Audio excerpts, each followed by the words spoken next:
Bonjour! Donc, premièrement, nous, on a séparé notre carte conceptuelle en 4 catégories. Donc, je vais commencer par parler de la catégorie en haut en bleu. Donc, premièrement, je trouve vraiment important de mentionner que quand la ligne est pleine, donc la petite ligne noire, quand elle est pleine, ça veut dire que le lien, il se fait dans les deux sens. Puis, quand on a mis une flèche, ça veut dire que le lien, il va seulement dans un sens. Donc, si je commence avec la prise de décision, on trouvait que dans le fond, la prise de décision, c'était la base de cette catégorie, puisque en tant qu'enseignant, pour évaluer, tu dois prendre des décisions et à la fin de la journée, c'est toi qui mets la note. Donc, cette décision-là, tu vas la prendre à partir de plusieurs éléments. En premier, si on va voir en haut, la prise d'information, ça c'est plus pour l'enseignant. Donc, il faut prendre des notes, il faut prendre de l'information pour pouvoir prendre une décision claire et que cette décision soit la plus juste possible. Puis cette prise d'information, on la prend selon notre jugement professionnel d'évaluation. Donc si on redescend maintenant à partir de l'auto-évaluation, ça on va voir que ça mélange élève et enseignant. Donc l'auto-évaluation, c'est quelque chose qui va permettre à l'élève de s'auto-réguler et de réguler ses apprentissages. Donc nous, c'est comme ça qu'on l'a classé. Puis je trouvais ça aussi important d'ajouter la métacognition dans cette catégorie-là. Au début, on a eu vraiment de la difficulté à la placer, mais on savait qu'on voulait la faire graviter autour de l'autorégulation. Mais on n'était pas sûr où la placer. Donc, finalement, on a mis métacognition et et rétroaction ensemble. Puis, on les a reliés avec le permet, l'organisateur, puisque la métacognition, dans le fond, c'est être conscient de comment on apprend puis comment notre cerveau apprend. Donc, nous, on trouvait que la métacognition et la rétroaction, ça se mariait bien ensemble, puisqu'il y en a un que c'est un processus mental que l'élève fait par lui-même pour s'autoréguler. Puis l'autre, c'est ce que l'enseignant lui dit à l'élève pour que lui s'autorégule. Donc, c'est pour ça qu'on les a mis ensemble. Puis, on les a mis en dessous et on les a reliés avec l'autorégulation, comme je disais. Par contre, on les a pas reliés avec l'auto-évaluation parce que la métacognition et la rétroaction, c'est pas pour s'évaluer ou s'auto-évaluer, mais c'est vraiment pour s'auto-réguler et se corriger. Donc maintenant, je vais aller à la partie verte. Donc on va la faire vite parce que je trouve que ça parle quand même pour soi-même. Donc évidemment, c'est celle qui vient le plus me chercher puisqu'on a mis toutes les valeurs importantes à avoir lorsqu'on évalue. Et moi, je trouve ça important de respecter ces valeurs-là. Puis, dans le fond, on a regroupé les valeurs. Donc, il y a l'égalité, l'équité, la justice, la rigueur, la transparence et la cohérence.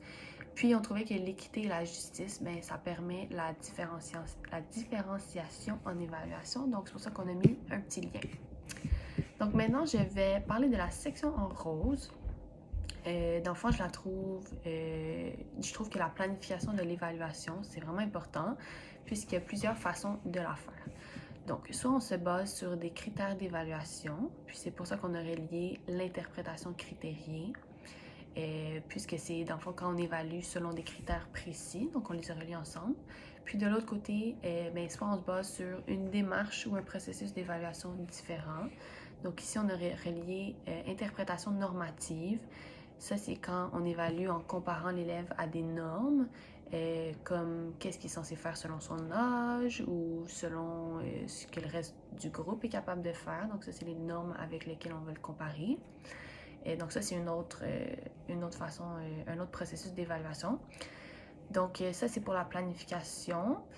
Puis, dans le fond, ça se fait à partir de documents ministériels qui vont encadrer l'évaluation. Donc ça, c'est pour... en fait, c'est tout pour l'explication de la carte.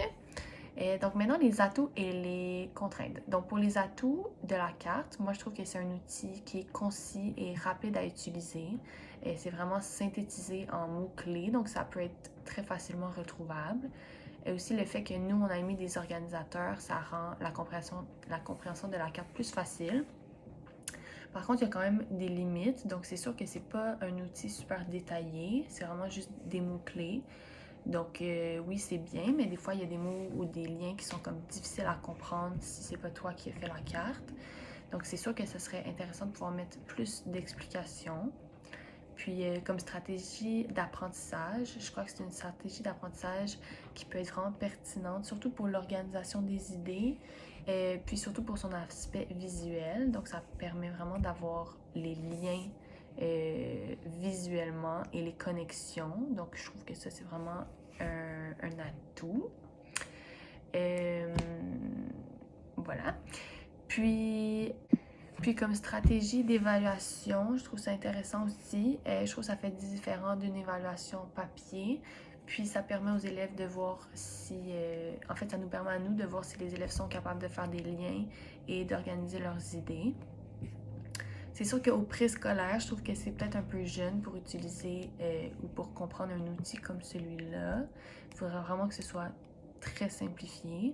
Mais c'est sûr que mi et fin primaire, je trouve que ça peut vraiment être un outil intéressant, puis qui leur parle plus, puis qui est plus concret pour eux qu'une grille d'évaluation avec plein de textes. Donc voilà, merci!